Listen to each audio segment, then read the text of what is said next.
morning. Good morning. Get your kettlebell. You will not need coffee because we'll wake you up.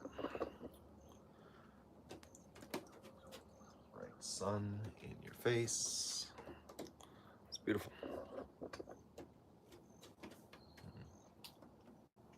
It's not too blinding, right? Hopefully it will rise.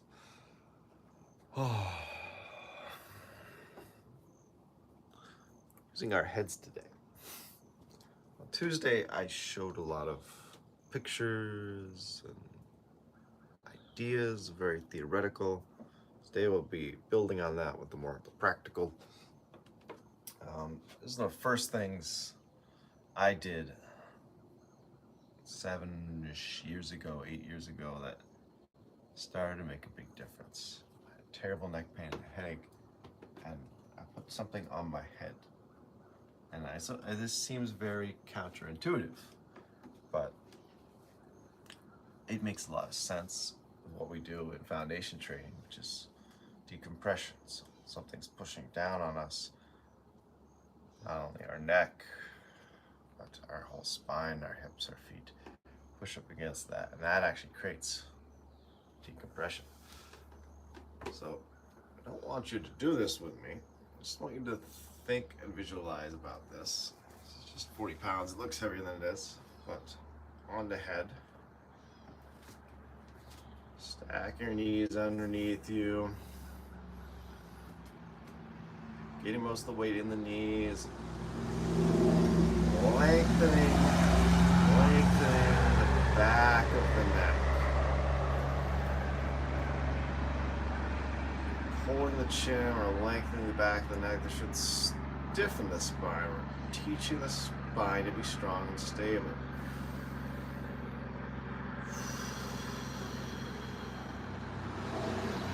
Just breathe.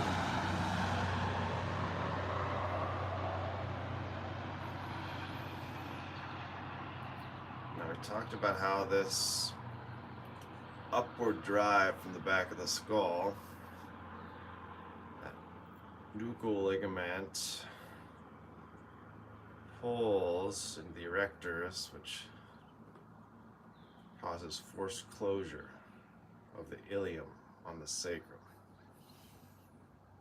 Which means that pelvis won't be rotating forward like it loves to do on the left, sometimes on both sides.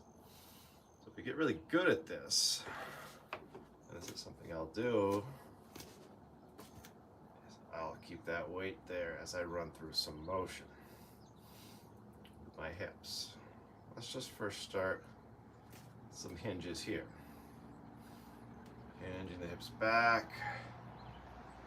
A lot of times when we drive those hips back, we lose that upward drive, but since we have a weight, or you're just visualizing that you have a weight, that spine should remain nice and tall, forcing just the hip socket to do the work. We shouldn't feel any movement at our lower spine or our SI joints, which are big pain generators.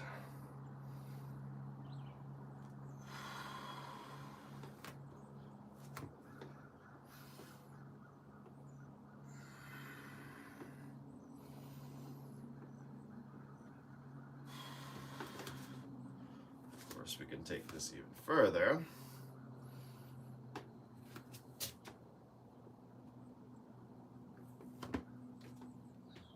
Do motions like that. Forcing ourselves to just slowly move while keeping the spine lengthened.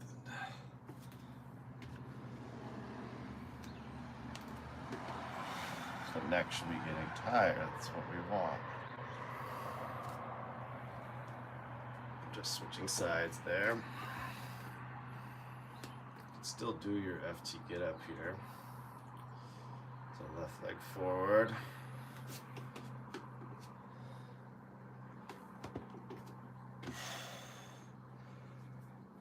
Keep the right leg forward. Keep it there.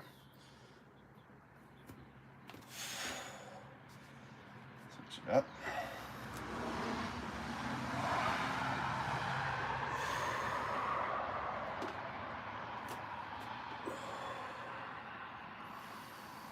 I'll try some squats. I obviously have a little towel here because I don't want to be bruising the top of your head. There's people in other cultures do the right side, left head forward, right leg forward. Other cultures use something on their head, usually for the buckets they're carrying. They're not going to squat super deep, just enough. That prevents the spine from bending anywhere, the neck or the low back. It's teaching you to hold that decompression while we do our hip motions, which is vital.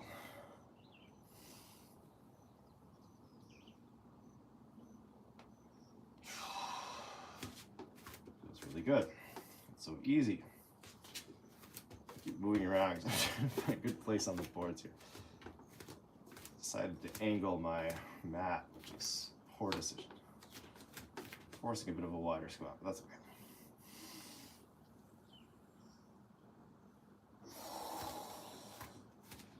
Not what I want. I want a narrow squat.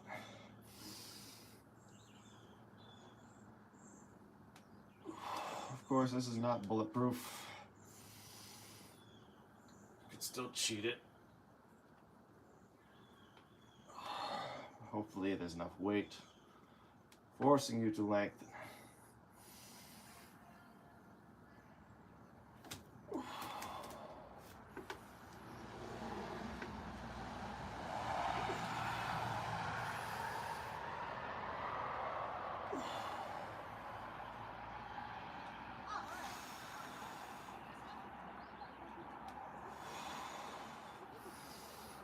Now the runners get to make fun of me. The strange guy with a giant kettlebell on his head.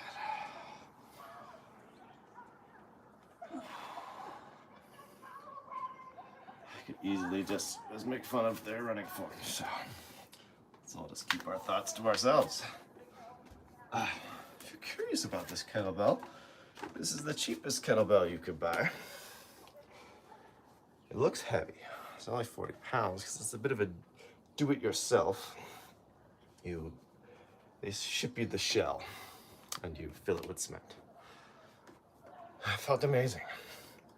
Like, feels really good. I have pushed this concept for a long time, but even people like my parents don't understand it. We're putting weight on your head, that's so bad for your neck. I don't know how else to explain it. Some people will never understand. I just ask that you try. I hate doing foundation training moves because you're supposed to be going to their website to do them. But I'm just going to run through some. You won't really hear me well anyways, so just follow. In class, we've done the kneeling stuff. We didn't focus on that much, but we'll start with that again without the weight. We'll just visualize. Then we'll run into the whole gamut. We'll do a lot of things we haven't done lately, like the 8-point plank. We'll do prone decompression, anchored back extension, and maybe we'll do the anchored bridge. We've hit the anchored bridge before though. It is good for the neck, but there's no reason to overdo it because we want to hit some other things first. So the whole premise here is deadlift, right? So we just did, squats, but we'll get into the idea of the deadlift, which is very similar to the founder. But first, let's just keep working on the neck because we need to free up a lot of that adhesion in the neck. So that was a good warm up. Now let's hit some FT. So we'll start with just all prone stuff. So I'm not even going to talk. My face will be down there and you won't be able to hear me much anyways. So just do your best to follow or maybe watch while you drink some coffee. And I'll run through a few minutes. It's at my own pace.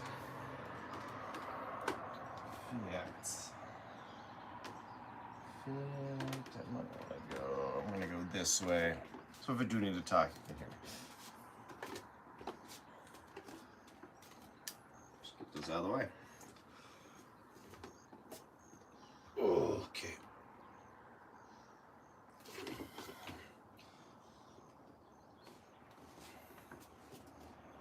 Big toes are together. Pushing the knees down.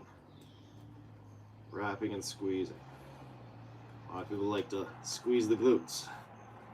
Push your knees down. Should activate the hip flexors. Keep pushing them in to the mat. Wrapping and squeezing. Trying to draw my belly away from the mat. What's great about this is we talked about the front rib cage loves to lift, so I'm even pushing that down, pinning that. So there's no way that rib cage is lifting here. It's pinned to the floor. So we're not helicoptering here. I'm not driving straight up. Pushing through the toes. I am a jet on the runway. Slowly, I'm lengthening, I'm taking off. I am lifting, but I'm not lifting. Okay, we're not doing what a Superman, okay? Wrapping, squeezing, pushing from the toes. Tucking the feet in. Driving the knees in. Breathing the belly away. Lifting the head. Pulling the chin and I'm lengthening. There's a string attached here that's attached over there to the phone. And just hands are up. Of course the kettlebell's in the way. Right there, my friend. And pinning the shoulders down. It should feel very tough to do. It should feel slow. If you're just like, bloop, probably noticed your head dropped, or your shoulders went up to your ears, or your chest lifted. So I keep tucking. Tuck my chest in. I'm not a girl, so maybe that's uncomfortable for some of you. I'm sorry. Don't understand. Pulling the head back. Grab it. Pulling the head up. Just a couple breaths here. Focusing on pushing the finger pads down, lifting the palm up. Elbows are up off the ground. Head is lengthening and lifting. Knees are driving in, hips are wrapping and squeezing.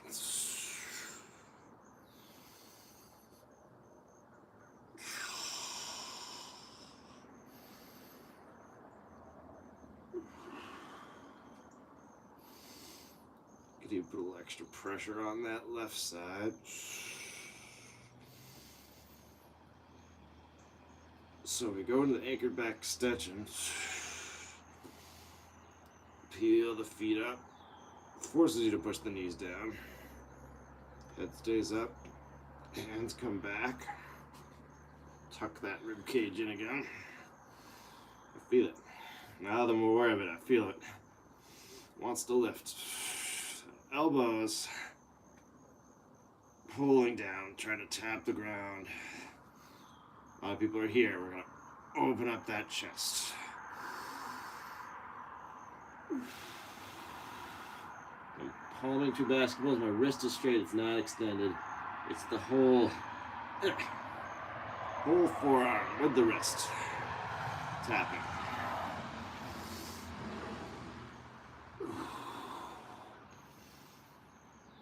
Yeah, should be super arched in the back. Still be able to breathe the belly away from the ground. Let's reach overhead to our sphere.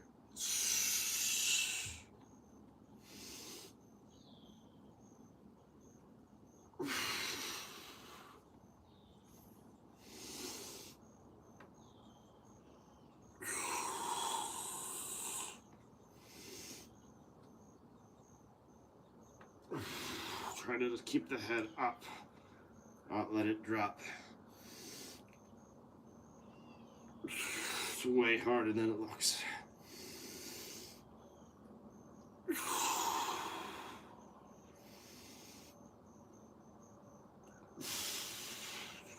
Let's go back into prone decompression. Pull the feet in. This is easy peasy.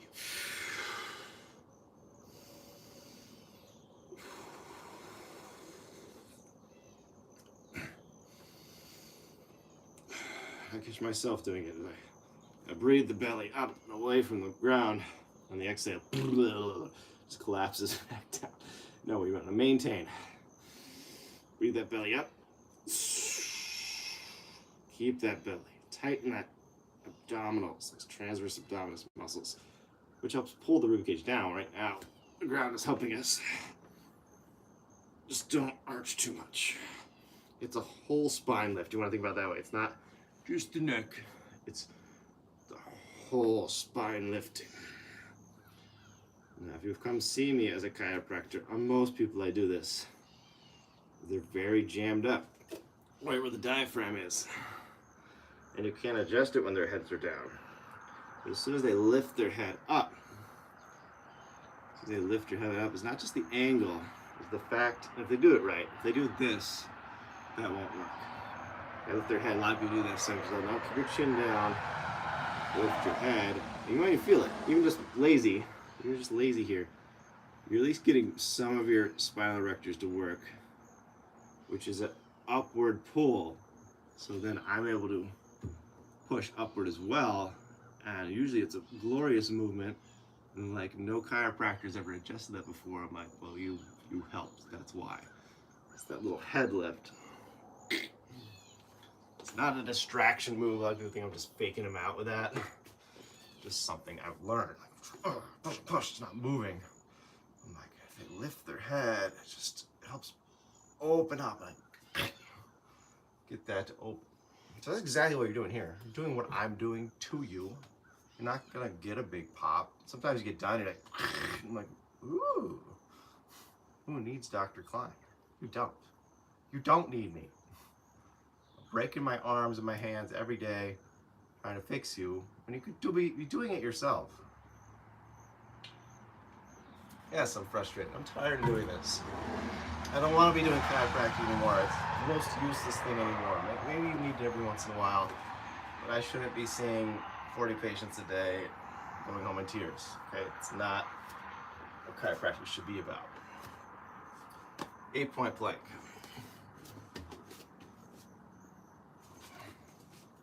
Elbows stacked underneath the shoulders. Feet tucked in. Knees driving in. Heels driving out. Why? Heels drive out, turn the hips in. Shuts the glutes off. Head. Start with the head first. Pull the chin in. As you pull the chin in, what happens? Elbows push down. It's great for your serratus anterior. It's a breathing muscle. There's a pull. Like I'm on the edge of a cliff. You do this in the prone decompression too, where you're pulling. Hanging on the edge of a cliff, you're pulling. So that creates that jet on the runway idea. Lengthening and lifting. Knees are driving down. Knees are also driving up towards elbows. Elbows are pulling down. Head is staying long and tall. Squeezing, squeezing till we lift. Again, it's almost like a jet on a runway. I just had that exact sensation. I don't know if you can see me. But listen to my voice. I'll back up. I'll back up. You can't see me. I just had that sensation. You've been on a plane before where it's taking off. I can't see you because I'm not wearing my glasses. The plane is taking off. And it's got that shaky, you know? Okay, you can see some of me. Let's do that again. We're gonna spend some time doing this one. So this is the one where the feet are a little bit wider. Feet are a little bit wider than the knees. Elbows slightly in front, but still underneath, if that makes sense. Not out here.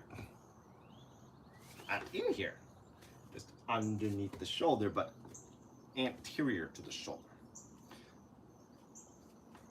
Half sphere, where finger pads are gripping, you're hanging on the edge of a cliff. Pulling that head up. You're the plane. The plane's starting to roll down the runway. Squeezing elbows towards knees. And it's shaky, shaky. The plane is lifting, it's lifting. All right, we're flying, we're in the air now. Going forward, always constantly going forward.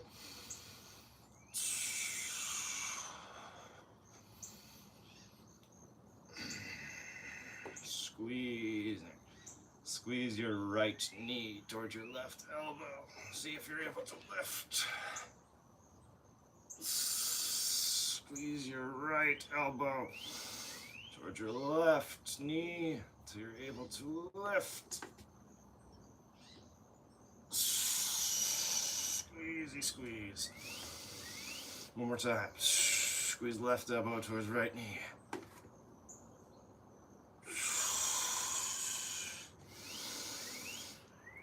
Right elbow towards left knee.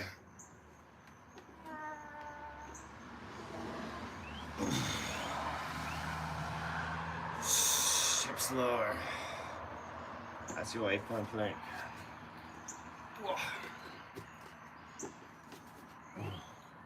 Kneeling. I meant to do this. We already kind of did it, but give you a profile view here. And you're not used to being on your knees. Sounds sexual. Right? Used to being on your knees. Yeah, you get comfortable with this. This is great for the knees. You could maybe fold the mat up when you're first starting. I was going through my certification, so I've done this for a lot of years already. Everyone's like, oh, doing the kneeling stuff hurts. The instructor's like, yeah, I don't know what to say. And I'm like, I have a suggestion. He's like, yeah, go for it. And I'm like, push your knees really hard to the ground. Everyone's like, no, I don't want to do that. But next week they all came back and they're like, it works. It does work. If we're just resting on the knees and start to hurt, if you push them in, that helps, decompresses. So we're wrapping, we're squeezing. Yeah, I'll focus on the hips, but let's focus on the neck too. Pull that head back, lengthen. First thing is keep the rib cage down, front of the rib cage down. And for me, it's hard. It's hard to get that rib cage, so I have to crunch a little bit so I can get the pinky on the pelvis, thumbs on the rib. Feels abnormal. I want to be here, right? You see a little bit of arch? Don't want that arch. So I have to what? Crunch the arch away. Now that drives my head forward a little bit, so now I just have to maintain that. It's like pull the head back and up. Yeah, of course normal's not gonna feel natural. Rapid squeeze inner thighs.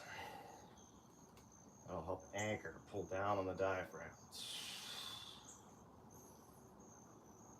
I was asked in class on Thursday, so you shouldn't feel the rib cage move. No, not in the front.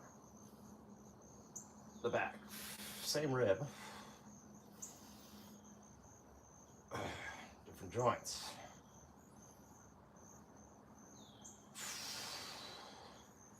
Sphere of tension. Push that front of the rib cage back. Push above the collarbones. Back. Push the hips back. The weight's not on the toes though. Pushing those 3 points back. Collarbones back. Ribs back. Pubic bones back.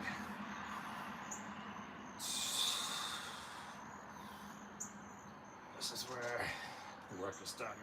Roll the shoulder, elbows towards each other. Pull the shoulders down.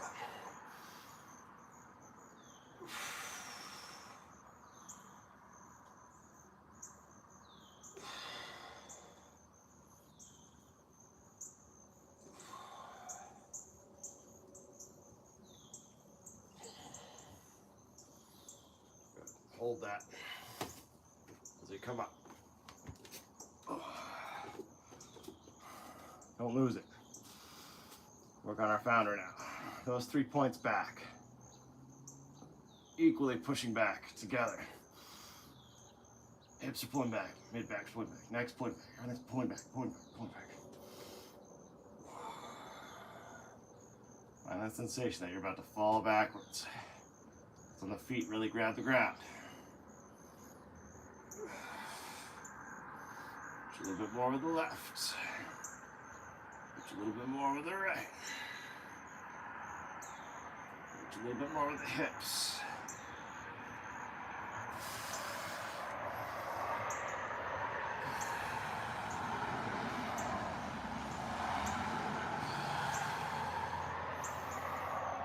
Find that big, powerful stretch in the neck.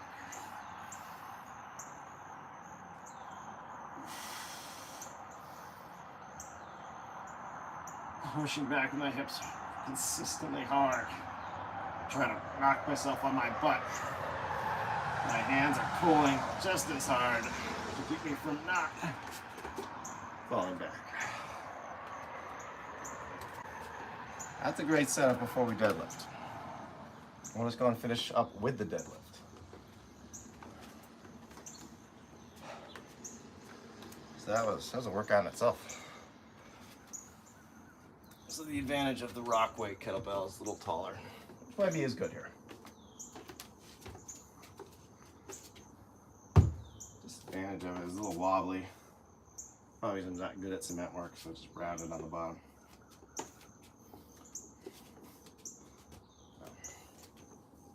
Let's scuff up the mat a little bit here. Good. You know, it's bothering me so much.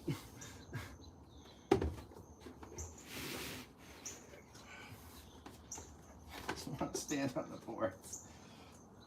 They're just not as smooth, right? You want your feet flat on something. Maybe that's good. Maybe I need that. So what are we doing here? Feet forward. A lot of people, they do this. They're looking out. They're looking for something. What are you looking for? In the gym. You're okay. Don't need to be looking. You're not in the jungle.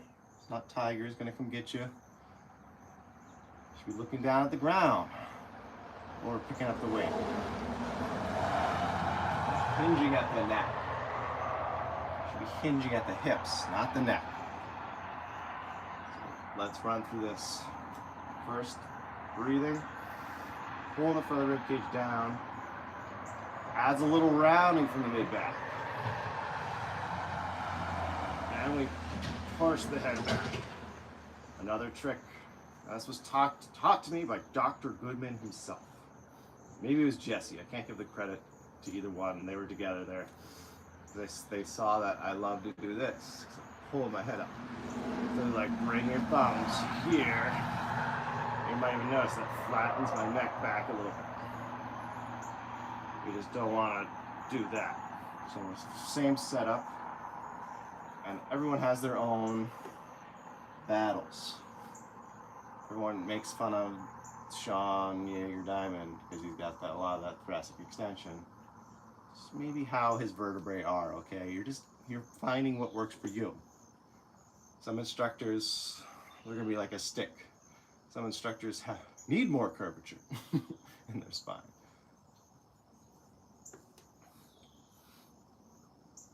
So that's why it's important to get a little rounding. Be honest here, don't cheat. Don't really get your thumb securely on that rib. Pull that front of the rib cage down. So everything should be stacked. Ears back, shoulder, hip, knees are unlocked. Already I feel like I'm gonna fall backwards. Here I'm not pushing the hands forward, I'm pulling my body back and away. Feet are grabbing onto the ground.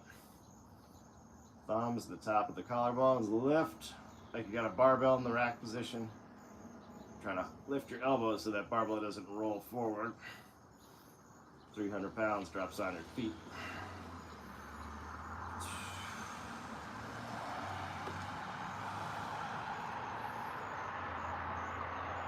Now you can go Keep that neck position. Founder, hinge the hips back, but keep the neck long.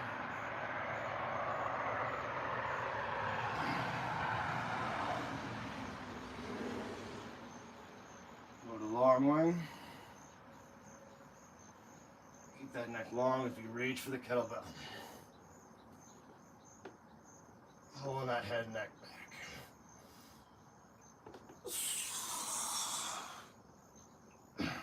Inhale.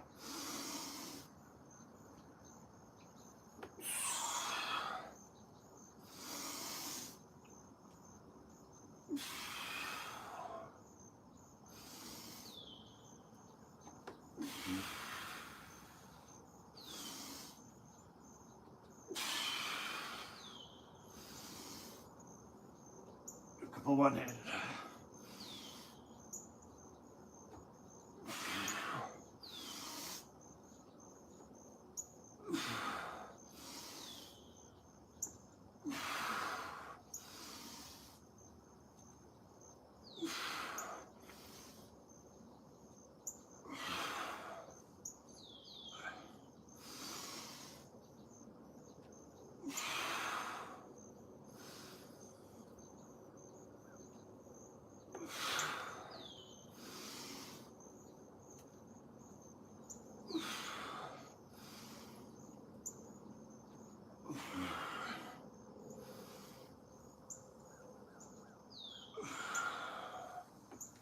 Swing.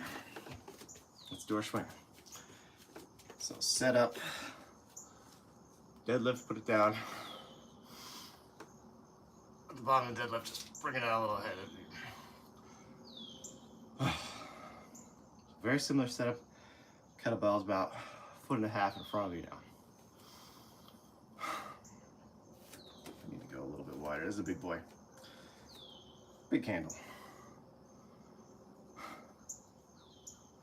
Same concept as the deadlift. It's just now in motion, and sometimes in that motion of the swing forces us to really stiffen the spine, which is good. That's why the kettlebell swing works. Biggest mistake I see is the neck. 100%. The neck falls apart, too loosey-goosey at the lower spine. I've heard people say like, your lower spine should be like the bottom of a whip that's all stiff, and your neck is like the top of it. No.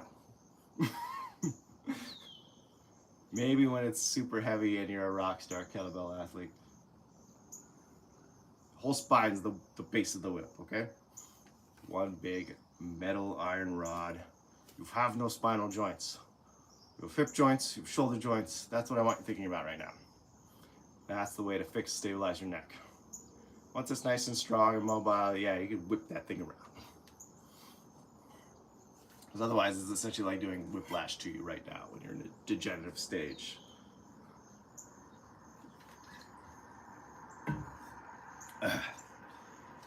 Set up. Quick setup. Bam, bam, bam. Pull the head and neck back. Pull the collarbones back. Pull the pubic bone back. Pull the mid-back back. T7, where it's most round. Tons of stretch in the hamstring. This setup is everything. It's a great fixer of your back. There we go. It's a swing. I continue that. Continue pushing the collarbones back, which lengthens the neck. Pushing the ribs back, which adds a little rounding, pulls the front of the ribcage down. Pushing the pubic bones back, which hinges the hips a little bit more, causes the hips to spiral inward. We're not doing a squat in the swing. It's a hinge. Breathe. Keep pushing those belt points back. Push them back really hard, and you're up. You're moving. I need a wider stance.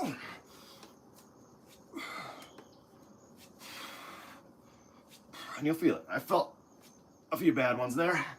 And I feel I'm locking that neck in good. There, I felt the head shift forward.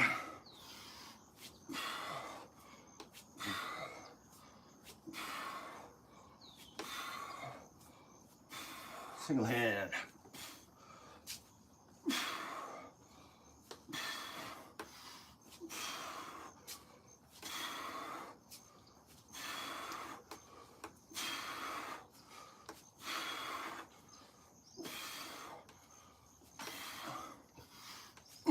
Other hand.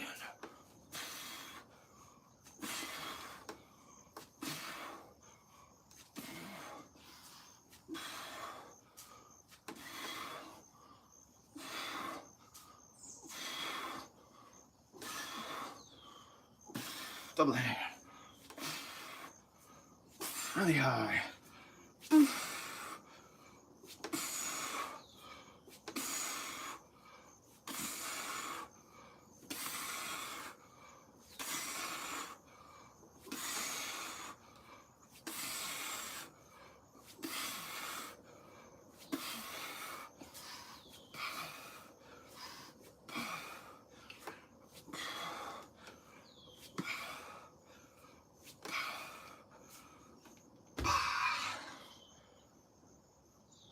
Have a beautiful day. That's how you make lightweight work for you. Even that deadlift, incredibly hard. Just with keeping the neck lengthened.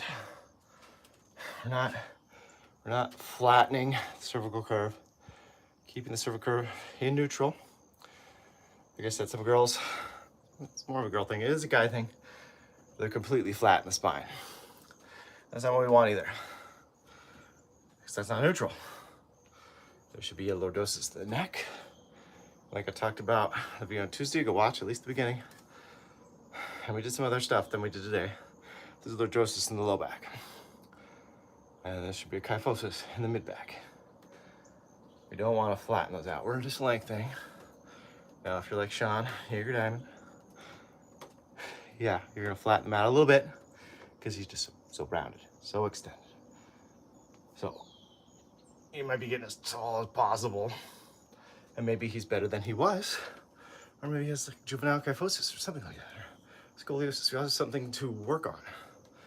That's why I like to say, yes, watch people to learn the moves, and then just, especially when you're doing the laying stuff, get good at listening, because you won't be mirroring somebody else anymore.